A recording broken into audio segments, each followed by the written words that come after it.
But first, new tonight, we have exclusive video as we continue to investigate unsafe conditions on the roads. Guardrails that are supposed to protect you aren't standing up to the tests. And this is 10 Tampa Bay at 6. I'm Dave Wagner. And I'm Carolina Lead. We have obtained video you'll see only on 10 Tampa Bay showing a third crash test involving an electric vehicle and a guardrail. 10 Investigate's Jennifer Titus spoke one-on-one with a researcher what he says needs to happen next to make sure your EV is safe on the road.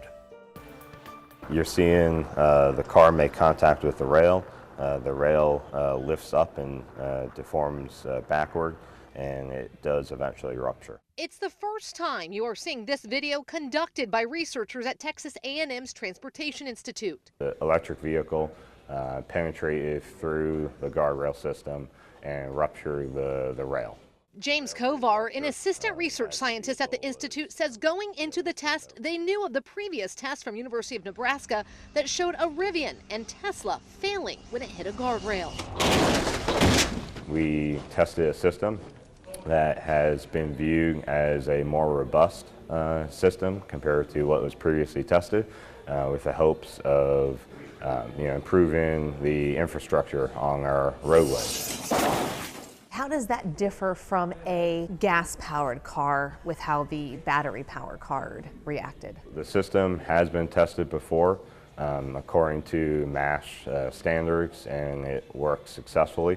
When tested with the EV, the electric vehicle was able to penetrate through the rail. He says these tests are step one to improving infrastructure on our roadways. He says step two is mitigating any concern. Is this something that electric vehicle owners should be worried about? This is not a cause for panic. The vehicle fleet changes over time, and so does our roadside safety hardware.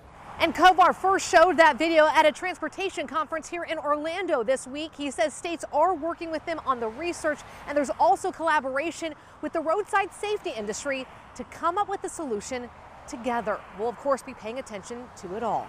In Orlando tonight, Jennifer Titus, 10 Investigates. And for the past 2 years now, our Jennifer Titus has been at the forefront of uncovering potentially deadly guardrails on our roads. Her investigation prompted immediate action from the state to fix the issue. And for the first time, the Secretary of the Florida Department of Transportation is commenting about the investigation and safety of our guardrails. Here's what he had to say.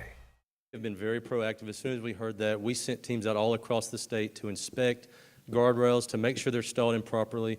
We identified those. We quickly moved to make sure they were installed the right way, and we've put a lot of programs in place to ensure that those contractors and vendors installing that guardrail are doing it properly in the future. So that is not an issue here in Florida. You know, we spare no expense when it comes to the maintenance and preservation of our assets. And you know our Jennifer Titus will be following up to make sure you are safe out on our roads. You can watch her full series Unguarded right now on our 10 Tampa Bay Plus app. You can also download it on your smart TV or streaming device. This evening.